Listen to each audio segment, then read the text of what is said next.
28-may kuni Moskvaga rasmiy tashrifi doirasida Tojikiston Milliy Majlisining raisi va Dushanbe shahri hokimi Rustam Imomali, Rossiya prezidenti Vladimir Putin, Rossiya Federal Majlisi Federatsiyasi kengashi raisi Valentina Matviyenko va Davlat dumasi raisi Vyacheslav Volodin bilan muzokaralar o'tkazdi.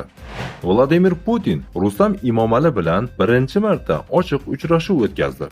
Ekspertlar ular nima haqida gaplashgani emas, balki Putinning Tojikiston prezidentining ehtimoliy vorisini rasman qabul qilganiga ko'proq e'tibor qaratishmoqda.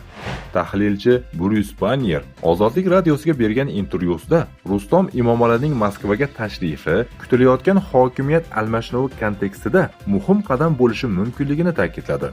Uning fikricha, Tojikistonda hokimiyat topshirilishidan oldin ham Moskvaning qo'llab-quvvatlashi hal qiluvchi ahamiyatga ega.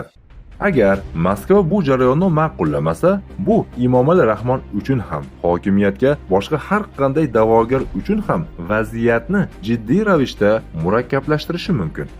Shuning uchun ham Kremlning qo'llab-quvvatlashi hokimiyatning o'zi uchun ham, kelajakda barqarorligi uchun ham juda muhimdir. Rustam Imomalining bu tashrifi hokimiyatning unga o'tishining yaqinlashayotganidan yaqqol dalolat beradi.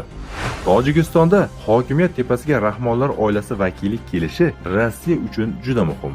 Bu uzluksizlik va bashorat qilish kafolati sifatida qabul qilinadi.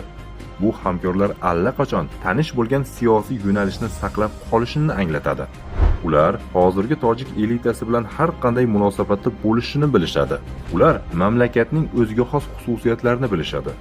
Shu bois Imomali Rahmonning o'zini hokimiyat tepasiga olib kelgan Rossiya tojiklarning hokimiyatning otadan o'g'ilga sulolaviy merosxo'rligi ssenariysidan mamnun. Mamlakatda hokimiyat o'zgarsa, diktator o'rniga boshqa diktator keladi xolos. U o'z xalqiga shafqatsizlarcha zulm qilishda va Rossiya manfaatlariga xizmat qilishda davom etadi. Agar rejimning o'zida siyosiy o'zgarishlar bo'lmasa, unda haqiqiy ozodlik bo'lmaydi. Musulmonlar Alloh taoloning qonunlari asosida hukm yuritishlari kerak. Haqiqiy adolatga faqat Alloh taolo tomonidan berilgan shariatni tatbiq etish orqali erishiladi. Shunday ekan, musulmonlar Allohning dinini to'liq va kechiktirmasdan tatbiq eta olgan holda yovuz mustabid tuzumlarni ildizi bilan qo'porib, sug'urib tashlab, islomiy boshqaruvni tiklamagunlaricha ahvol o'zgarmaydi.